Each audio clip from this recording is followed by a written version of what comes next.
Anantapur media మిత్రులకు నా హృదయపూర్వక వందనాలు. ఆలస్యం అయినప్పటికీ మీరు వెయిట్ చేశారు. అలాగే తెలుగు మీడియా ఓనర్స్కు మరొకసారి నా విజ్ఞప్తి, అర్థం చేసుకోండి, లైవ్లు ఇవ్వండి, ఫ్రంట్ పేజ్ కవరేజ్లు ఇవ్వండి, రాష్ట్రాన్ని దేశాన్ని కాపాడుకోండి. రాయలసీమ ఇంకా రాళ్లసీమగా మిగిలిపోయింది. నిన్న సాయంత్రం ఏపీ హైకోర్టు నుంచి బయలుదేరి వస్తే 4 గంటలకు, ఇక్కడ ఉదయం 4 గంటలు పట్టింది. దాదాపు 12 గంటల ప్రయాణం 4 గంటల్లో కంప్లీట్ అవ్వాల్సింది. ఎందుకు అని అడిగితే ఎన్ని అడుగడుక్కి గుంతలే, రాళ్ళే,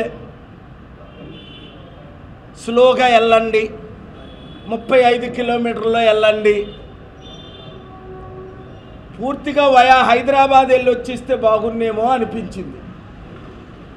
రాయలసీమ నుండి ఎంతమంది ముఖ్యమంత్రులు అయ్యారో పేర్లు నేను చెప్పవసరం లేదు.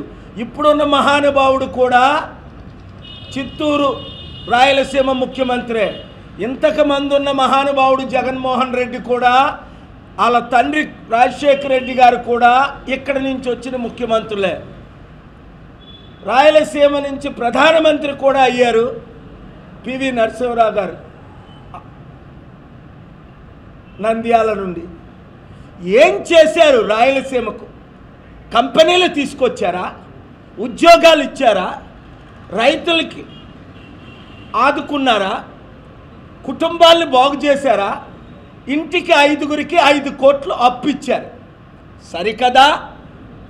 ఆర్డిటి అనే సంస్థ, రూరల్ డెవలప్మెంట్ ట్రస్ట్, ఇంటింటికి సేవలు చేసిందట. సత్యసాయి గారు చేసిన సేవ కంటే 100 రెట్లు ఎక్కువ సేవ చేశారని మా అనంతపూర్ నుంచి Praja Shanti party general secretary Mamata Reddy నాకు చెప్తే నేను షాక్ అయ్యాను. అలాంటి ఆర్డిటి సంస్థను ఎలక్షన్ పేర్లతో ఎఫ్సిఆర్ఏలు బంద్ చేసి, ఇప్పుడు భయభ్రాంతులు చేసి 100 కోట్లు ఇస్తే మీకు ఎఫ్సిఆర్ఏ ఇస్తామని నేను విన్నాను. నాకు తెలీదు,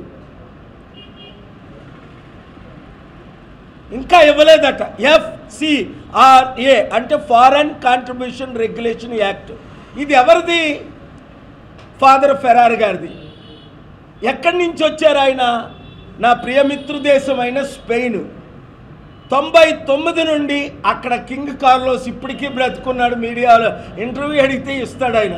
అంత మంచి గ్లోబల్ పీస్ అంబాసిడర్ ఆ దేశానికి కింగు. అలాంటి రాయలసీమలో జరుగుతున్న సేవ ఆపడానికి ఈ బీజేపీ తెలుగుదేశం పార్టీ మహానుభావుడు పవన్ కళ్యాణ్ ఎందుకు కుట్ర చేస్తున్నారు? 1-2 నెలలు టైం ఇస్తున్నాను. నిన్నే దేశంలో నెంబర్ 2తో మాట్లాడాను ఈ విషయం. ఇక్కడ మీకు హామీ ఇవ్వడానికి వచ్చాను. రేపు రాత్రి నేను ఢిల్లీ వెళ్తున్నాను. గుర్తించుకోండి, కరోనా టైంలో మదర్ తెరీసా చారిటీల్ని, తిరుపతి దేవాలయం టెంపుల్ని, ముస్లిం మాస్కుల్ని 52,000 కోట్లు వస్తున్న ఎన్జిఓలకి ఎఫ్సిఆర్ఏ రద్దు చేశారు. ఇక్కడున్న ఛానల్లో, పెద్ద ఛానల్లో బ్రేకింగ్ న్యూస్లు ఇచ్చారు. ఇప్పుడు ఎవడో మానేశారు బ్రేకింగ్ న్యూస్లు. ఎందుకు? అర్థమైపోయింది. ఇంకా మా కమ్మారెడ్డి కులాల పాలన పోయింది, పాలన వచ్చింది, బడుగు బలహీన వర్గాల పాలన వచ్చింది, బీసీ ఎస్సీ ఎస్టీ క్రిస్టియన్ ముస్లిం 90% ఉన్న వారి పాలన వచ్చింది అని భయం పుట్టుకుంది. ఎస్, అది కరెక్ట్. 5% ఉన్న రెడ్డిలేనా 12 మంది ముఖ్యమంత్రులు అవ్వడం? 3% ఉన్న కమ్మోలేనా 3 ముఖ్యమంత్రులు అవ్వడం? 90% ఉన్న మేము ఒక బీసీగా మాట్లాడుతున్నా, దళితుల అమ్మాయిని పెళ్లి చేసుకొని ఒక దళితుడిగా మాట్లాడుతున్నా, మాకు అవకాశం ఇవ్వరా? బీసీ బానిసల్లారా, దళిత బానిసల్లారా, మందకృష్ణ మాదిగ లాంటి దళిత బానిసల్లారా, చూపిడి ప్రభాకర్ లాంటి దళిత బానిసల్లారా, బానిసత్వం నుంచి బయటికి రండి, ప్రజాశాంతి పార్టీలో చేరండి. డాక్టర్ బిఆర్ అంబేద్కర్ గద్దరన్న పార్టీ అయిన డాక్టర్ కేఏ పాల్ పార్టీని మీ పార్టీగా చేర్చుకోండి. 7569441275కి గ్రూపులు పెట్టండి. అనంతపూర్ గ్రూపు పేరు KA Paul or Praja Shanti party, Kurnool KA Paul, Adoni Nandyal or Chittoor KA Paul fans అని పెట్టి ప్రతి ఒక్కరిని చేర్చండి. 2,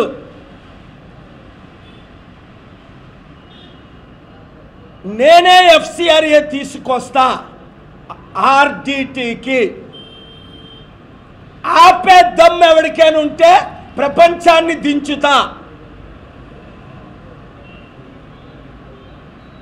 స్టీల్ ప్లాంట్ అమ్మకాన్ని మోదీ అమ్ముతుంటే, చంద్రబాబు జగన్ అమ్ముతుంటే ఆపేనా లేదా? 5 ఆర్డర్లు తీసుకొచ్చి ప్రత్యేక హోదా ఇమ్మని ఆంధ్రప్రదేశ్ హైకోర్టు నుంచి ఆర్డర్లు తీసుకొచ్చానా లేదా? 10,000 కోట్లు రైతుల భూములు దోచుకుంటే కేటీఆర్ కామారెడ్డి రైతుల భూములు ఆపేనా లేదా? రేవంత్ రెడ్డి హైడ్రా పేరుతో 50,000 కోట్ల బిల్డింగ్లు అవినీతిగా డిస్ట్రాయ్ చేసి కూల్చేస్తుంటే కోర్టు ఆర్డర్ తీసుకొచ్చానా లేదా? ఆ కూల్చడాలు ఆపేనా లేదా? లడ్డూ వివాదం పెట్టి క్రిస్టియన్ హిందువుల మధ్య గొడవ పెట్టాలని జగన్ క్రిస్టియన్, ఆయన క్రిస్టియనే కాదు, ఆయన వెంకటేశ్వరుల భక్తుడు, చిన్నజీఆర్ స్వామి భక్తుడు. నన్నెప్పుడు కలలేదు, నా బ్లెస్సింగ్స్ తీసుకోలే. చిన్నజీఆర్ స్వామి బ్లెస్సింగ్ తీసుకుంటాడు, అందుకే చిత్తుగా ఓడిపోయాడు.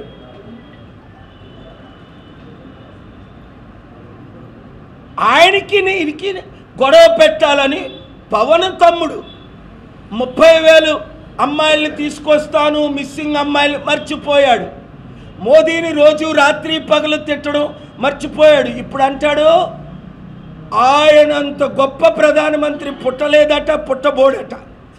చంద్రబాబు నాయుడు మొన్నటి వరకు మోదీ నువ్వు పిల్లాన్ని వదిలేసావు అలాగనొచ్చా?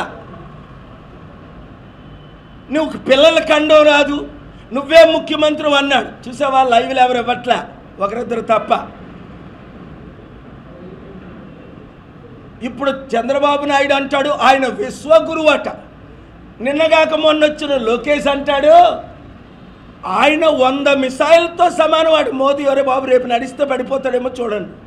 ఆయనేం మిసైల్, పడిపోయే మిసైల్, వయసు పోయిన మిసైల్, బుర్ర పని చేయని మిసైలు, హిందూ క్రిస్టియన్ ముస్లింల మధ్య గొడవలు పెడుతున్న మిసైలు. మోదీని ఢీకొనాలంటే ముస్లిం సోదరీమణులారా, ఇప్పుడున్న జగన్ కానీ, చంద్రబాబు కానీ, పవన్ కానీ, రేవంత్ రెడ్డి కానీ, కేటీఆర్లు కానీ కేవలం మోదీ తొత్తులే, బీజేపీ ఆర్ఎస్ఎస్ తొత్తులే. ఒక్క డాక్టర్ కేఏ పాల్ తప్ప. చూసారా? మోదీని ఢీకొనేవారు ఎవరు లేరని అందరికీ అర్థమైపోయింది. నన్ను ప్రధానమంత్రి చేయండి, 42 ఎంపీ సీట్లు గెలిపించండి, లేదా నన్ను ముఖ్యమంత్రి చేయండి, 100 సీట్లు తెలంగాణలో, 100 సీట్లు ఆంధ్రప్రదేశ్లో గెలిపించండి. నిన్న కాక మొన్న రేవంత్ రెడ్డి ఏడుస్తున్నాడు. ఎంత ఏడుస్తున్నాడో బాధేస్తుంది. మాకు అప్పు పుట్టడం లేదు, అమ్మా అంటే అడుక్కుంటే ఎవడివ్వట్లేదు అప్పు. మోదీ నెలకు 1,00,000 కోట్లు అప్పు చేస్తున్నాడు. ఆంధ్రప్రదేశ్ తెలంగాణలో 15 లక్షల కోట్లు అప్పు, వడ్డీ కట్టలేని పరిస్థితి. నేను అమెరికా వెళ్ళినప్పుడు 89లో చైనా ఇండియా జీడిపి సమానంగా ఉండేది దాదాపు. ఇప్పుడు చైనా 7 రెట్లు ఎక్కువ, 21 ట్రిలియను, మంది 3 ట్రిలియను. చైనా 100 దేశాలకు అప్పిస్తుంది, మనం 100 దేశాల దగ్గర అప్పు తీసుకుంటున్నాం. అప్పులు తీర్చి, అభివృద్ధి చేసి, ఉద్యోగాలు తెచ్చి, కంపెనీలు తీసుకొచ్చి, హైదరాబాద్ లాంటి సిటీలు 2 తెలుగు రాష్ట్రాల్లో కట్టాలంటే మరలా కేఏ పాల్కి అధికారం రావాలి, పాలన రావాలి, పాలన మారాలి. నిన్న ఆంధ్రప్రదేశ్ హైకోర్టులో honourable chief justice of Andhra Pradesh ఠాకూర్జీ Praveen పగడాలది హత్య అండి, ఆ కోణంలో మీరు విచారణ చెయ్యండి అంటే 2 నిమిషాలు టైం ఇవ్వాల, 5 లక్షలు కట్టు అంటాడు. అసలు ఆయనకి సుప్రీంకోర్టు గైడ్ లైన్స్ తెలుసా? పబ్లిక్ ఇంట్రెస్ట్ లిటిగేషన్ అంటే అర్థం ఏంటి? Honourable CJ, please read one more time the public interest litigation guidelines must be given preference. You have not given me 2-3 minutes. I am begging with folded hands. Please preserve the CCTV footage may be deleted. Please order repost-mortem because the police have miserably failed. They have not shown Praveen Pagadala when he started in the motorbike, when he purchased the alcohol, or when he drank the alcohol, or when he died. ఎక్కడైనా ప్రవీణ్ పగడాల అని చూపించారా 400 ఫుటేజీల్లో? Your honour, 850 కోట్ల జనాభా ఉంది ప్రపంచంలో. మీకులాగా నాకులాగా ఉన్నాడు ఒక్కడైనా ఉన్నాడా?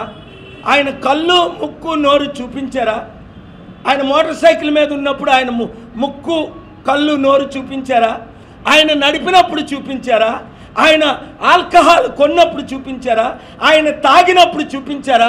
ఆయన పడిపోయినప్పుడు చూపించారా? ఆయన చనిపోయినప్పుడు చూపించారా? మీడియా మిత్రులారా, చూపించారా? ఎవరైనా చూసారా? అదిగో ఎర్ర చీర కట్టిందల్లా నా భార్య అన్నాడట. అందరూ ఎర్ర చీరలు కడతారు, మోటార్ సైకిల్లో ఉన్నది ప్రవీణ్ అన్నాడట. ఇలాంటి ఇన్వెస్టిగేషన్ జరుగుతుంటే ఏం చేస్తున్నారు చంద్రబాబు నాయుడు గారు? 75 సంవత్సరాల అనుభవం ఉన్న ఆయన 44 సంవత్సరాలు నేను దేశాన్ని నడిపించాను అంటాడు. ఏమైనా అంటే యాక్సిడెంట్ ఈ అన్ని 18 భాగాల్లో కొట్టేసి చిదగొట్టి పళ్ళు పీకేసి కత్తులతో పొడి చేస్తే దైవజనులారా ప్రజాశాంతి పార్టీలో చేరండి, ములానాస్ టెంపుల్ ప్రీస్ట్ చేరండి. చంద్రబాబు ఇచ్చిన ఆ భిక్షం 5,000 8,000 రూపాయలు మీకు 1,00,000 రూపాయలు అప్పు చేసి 5,000 ఇస్తున్నాడు. ఆకలితో చవ్వండి కానీ ఆ ట్యాక్స్ పేరు డబ్బులు తినకండి, దరిద్రం కొని తెచ్చుకోకండి. ఏ సావులాగా ఒక పూట కూటి కొరకు మీ ఆశీర్వాదాన్ని అధికారాన్ని అమ్ముకోకండి. చంద్రబాబు అడుక్కుంటే నేను డబ్బులు ఇవ్వలేదా? రాజశేఖర రెడ్డి అడుక్కుంటే నేను ఇవ్వలేదా? సోనియా గాంధీ అడుక్కుంటే నేను ఇవ్వలేదా? కేసీఆర్ అడుక్కుంటే నేను ఇవ్వలేదా? నరేంద్ర మోదీకి నేను ఇవ్వలేదా? అందరికీ ఇచ్చే ఈ చేతులు ఆర్డీటీకి అధికారం తీసుకొస్తా. మీడియా మిత్రులారా, 2 కార్లు పెట్టండి, ఆర్డీటీ బోర్డు మెంబర్స్ అందరినీ తీసుకొని రండి. హైదరాబాద్ రేపు శుక్రవారం కానీ శనివారం కానీ అన్ని ఖర్చులు నేనే పెడతా. కామారెడ్డి పెట్టినట్లు మా హైదరాబాద్ ఆఫీసులో వారిని కలుస్తా. దయచేసి నాకు ఆ మద్దతు, మీ ఖర్చులు పెట్టొద్దు. 30 రోజుల్లో వాళ్ళు వచ్చి నన్ను కలిసిన 30 రోజుల్లో ఎఫ్సిఆర్ఏ తీసుకొచ్చి తీరుతా. 6,200 మందికి ఎఫ్సిఆర్ఏలు తీసుకొచ్చా. తిరుపతి టెంపుల్కి ఎఫ్సిఆర్ఏ క్యాన్సిల్ చేశారో లేదో చూడండి, నేను తీసుకొచ్చా. ఢిల్లీ హైకోర్టులో పిల్లేసా. మదర్ తెరీసాకి నేను తీసుకొచ్చా. 1000 మందికి నేను తీసుకొచ్చా. ఎప్పుడు? 3 సంవత్సరాల క్రిందట కరోనా టైంలో 5 లక్షల కోట్లు దానం చేశా. నన్ను చేయనివ్వట్లేదు, నా డబ్బులు సీజ్ చేసేసారు, నన్ను ఇబ్బందులు పెడుతున్నారు, అడుగడుక్కి అడ్డుకుంటున్నారు. కానీ ఆపగలుగుతున్నారా? దేవుడు ఆరంభించిన ఈ ప్రయాణాన్ని ఎవడు ఆపలేడు. ఎవడు నన్ను చంపాలని చూస్తే వాడు గుండాగి 7 ఏ విధంగా చచ్చారో ఇంకొక 7 మంది చస్తారు.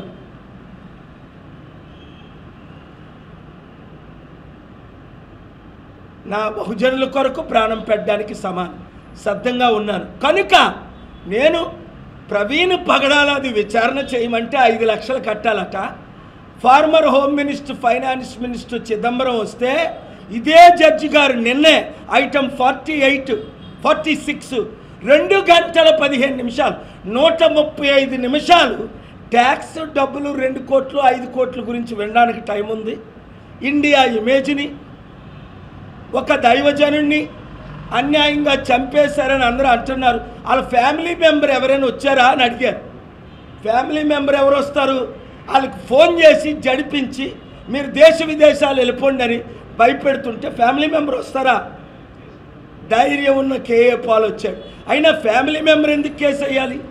మీ తరపుని నేను కేసు వేయకూడదా? సుప్రీంకోర్టు గైడ్ లైన్స్ ప్రకారం ఆర్డర్స్ తేలేదా? తగ్గేదేలే. Thank you very much. God bless you.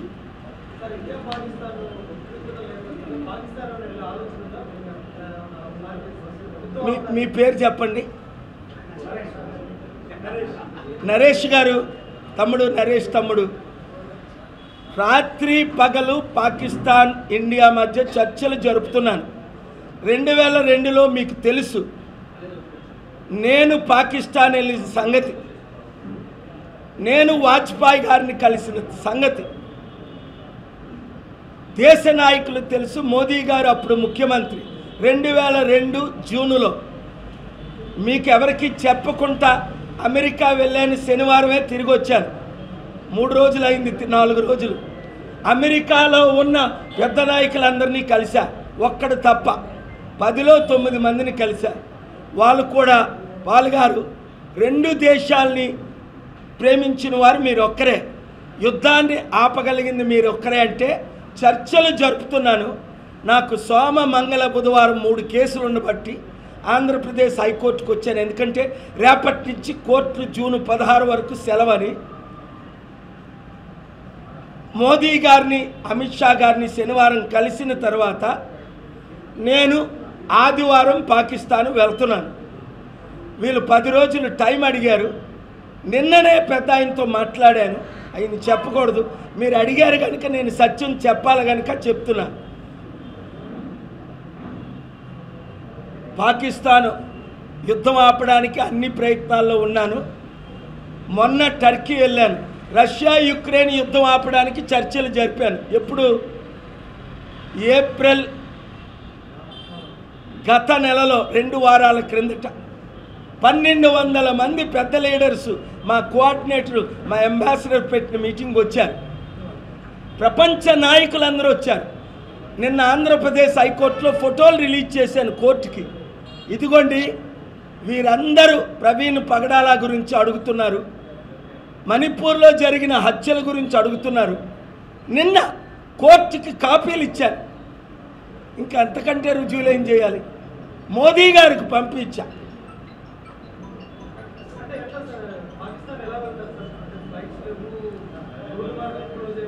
Visa లేకుండా ప్రపంచం అంతా తిరిగినోని నేను ఒక్కడనే. ఇప్పుడున్న కిరణ్ రిజిజుని అడగండి, ఇప్పుడున్న మినిస్టర్ని రూపాలా గారిని అడగండి.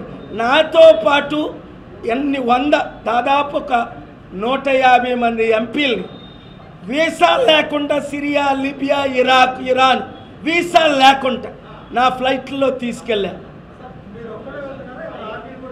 అప్పుడే నేను చెప్పనది, ఎందుకంటే అక్కడి నుంచి ప్రోటోకాల్, నన్ను ఎవరిని తీసుకొని రమ్మంటే వారిని తీసుకొని వెళ్తాను.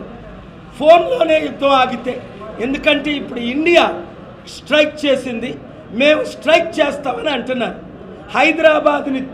హైదరాబాద్ని, విశాఖపట్నాన్ని, ఢిల్లీని, ముంబైని, చెన్నైని, 6 సిటీల్ని, అందులో బెంగళూరు లేదనుకుంటా, మేము టార్గెట్ చేసి అణుబాంబుల ద్వారా తుడి చేస్తాం అంటున్నారు. అన్నారా లేదా?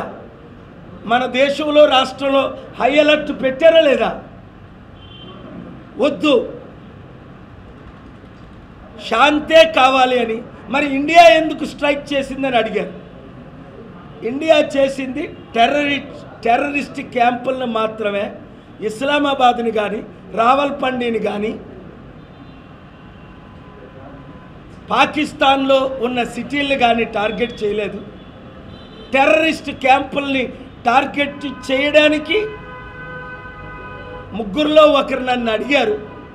అది కూడా నేను వద్దన్నాను. కానీ వాళ్ళు స్ట్రైక్ చేశారు. అయినా మన సెక్యూరిటీ ల్యాబ్స్ అవడవేటి చెప్పండి. ముందే తెలిసి వీళ్ళకి 16ని ఏప్రిల్ 16ను వారు అన్నారు మేము అటాక్ చేస్తున్నాం, 18ని అన్నారు, ఓపెన్గా చెప్పారు. మరి వాళ్ళు ఎలాగెళ్ళిపోయారు ఇంతమంది టెర్రరిస్టులు అక్కడికి?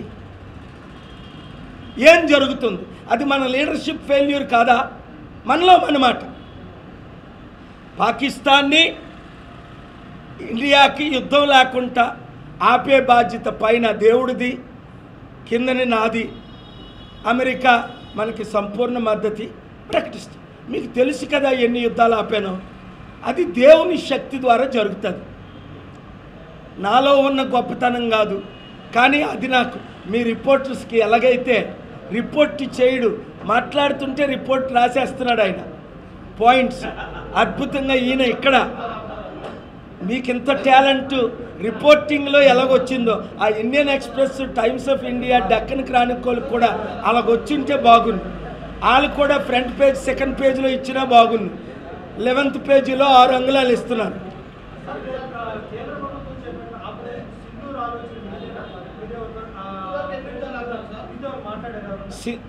ఆపరేషన్ సింధూర్ టార్గెట్ చేసినవి అది కేవలం నేనైతే వద్దనను, ఓపెన్గా అన్నాను, సీక్రెట్గా నేనైతే వద్దన్నా.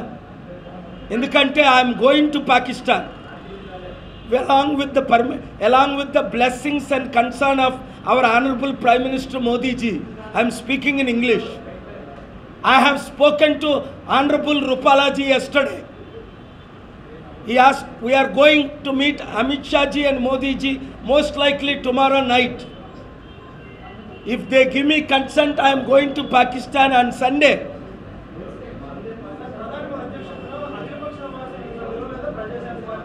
వీళ్ళు వార్మోంగర్స్ను పిలుస్తారు, వాళ్ళు ఆయన చెంచాలను పిలుస్తారు. నేను ఆయన చెంచాను కాదు. ఆ స్టాంప్ వేసిన వాళ్ళు పిలుస్తారు.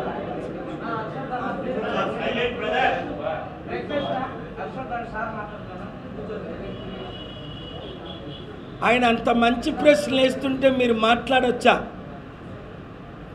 మీరు కూడా ఏమైనా ప్రశ్నలు ఉంటే అడగండి. నాన్ ప్రెస్ వారందరూ దయచేసి సైలెంట్గా ఉండండి. ఓన్లీ ఇది మీడియా కాన్ఫరెన్స్ మాత్రమే. 100% నేను FCRAలు తీసుకొస్తాను. మంచి ప్రశ్న అండి. RDTకి ఇప్పటి వరకు ఏ విధంగా మదర్ తెరిసాకి 2021 నవంబర్లో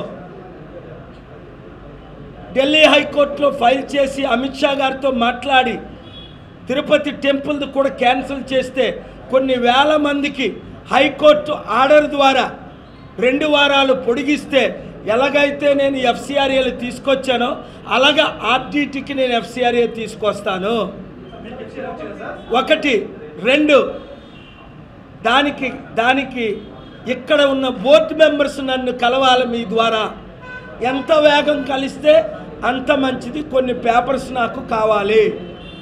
వారు కలిసిన 30 రోజుల్లో FCRA తీసుకొస్తా. ఆర్థికంగా వాళ్ళ FCRAకి నేను డొనేషన్స్ కూడా ఇప్పిస్తాను విదేశాల నుండి. ఎందుకు అంటే మన రాయలసీమ ప్రజలకు చదువు ఫ్రీగా చెప్పారు, మెడికల్ ట్రీట్మెంట్ ఫ్రీగా చేశారు. ఎవరికైనా మంచి టాలెంట్స్ ఉంటే స్పోర్ట్స్ వాళ్ళు కానీ ఎక్స్పర్ట్స్ని విదేశాలు పంపించారు, ఇల్లు కట్టించారు, ఎన్నో సేవలు చేశారు. నా సహాయం లేకుండా ఇప్పుడు నా సహాయం అవసరమైంది. నేను ఉన్నాను అని వారు పిలవకుంటేనే వచ్చారు.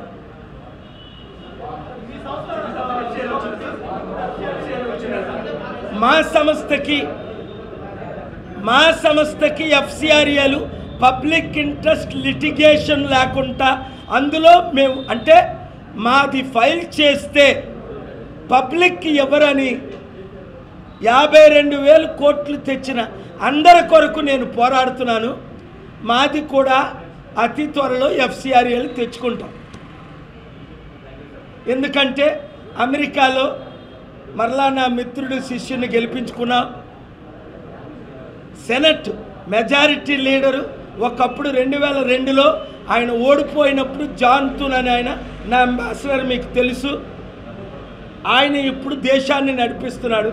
వాళ్ళందరినీ కలిసి ఏప్రిల్ 29, 30ని ఫోటోలతో సహా ఆంధ్రప్రదేశ్ హైకోర్టుకి నిన్నే నేను సమర్పించాను.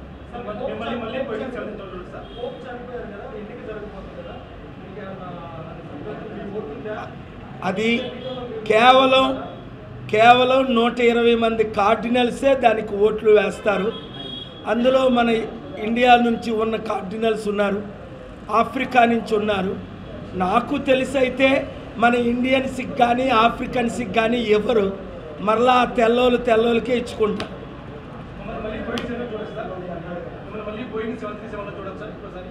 747 రెండు ఇప్పటికీ ఉన్నాయి, చూడొచ్చేంటి? అక్కడ ఇప్పుడు చూస్తున్నారు. ఇక్కడక నేను ముఖ్యమంత్రి అయినా అవ్వాలి, ప్రధానమంత్రి అయినా అవ్వాలి, ఎంపీ అయినా అవ్వాలి, లేదా నరేంద్ర మోదీ గారు మనసైనా మారాలి. ఇగో నా శిష్యుడు కొడుకే కదా ఇప్పుడు ఏవియేషన్ మినిస్టర్, ఎర్రంనాయుడు కొడుకు, 30 సంవత్సరాల శిష్యుడైన కొడుకు. చిన్నప్పుడు పిల్లల్ని ఆడుకున్నాను, కొడుకుని కూతుర్ని, ఎర్రంనాయుడు కొడుకు కూతుర్ని అనేక సార్లు నా దగ్గర తీసుకొచ్చారు బ్లెస్సింగ్కి. ఆయన ఏవియేషన్ మినిస్టర్. ఆయన అనుకుంటే మరి మోదీ పర్మిషన్ ఇస్తే 30 రోజుల్లో మరలా నా 747 ఇక్కడికి వస్తుంది, ఎక్కువైతే 60 రోజుల్లో. వాళ్ళు పర్మిషన్ ఇవ్వట్లా. అంతకీ ఎందుకు? అదానీ అంబానీలకి 15 లక్షల కోట్లు రుణమాఫీ బిలియనర్స్కి, నన్నేమో 30 కోట్లు ట్యాక్స్ కట్టమంటున్నారు చారిటీలకి. అదే అడిగాను నేను కోర్టులో, ఇది న్యాయమా అంటే మీరు కంటెంప్ట్ అంటాడు ఒకడు.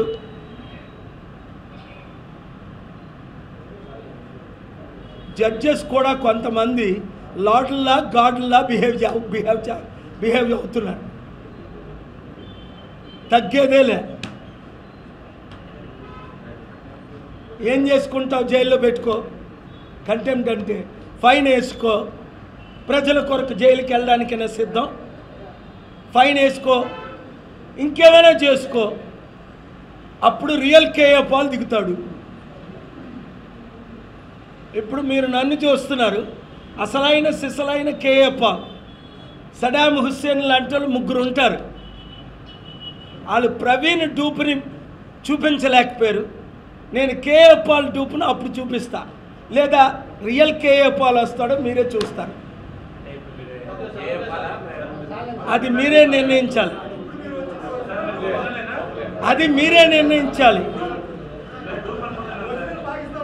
మొన్న ఒకడే మీడియాలో అదే అన్నాడు, నేను డూపుననే అన్నాడు ఆయన. ఎందుకంటే ఒరిజినల్ ఆయనకి చాలా హెయిర్ ఉంటుందట, మీసాలు పెద్దగా ఉంటాయట, ఓన్లీ శాంతిగా మాట్లాడతాడట, కొరడాలు పట్టుకోడట. Thank you very much.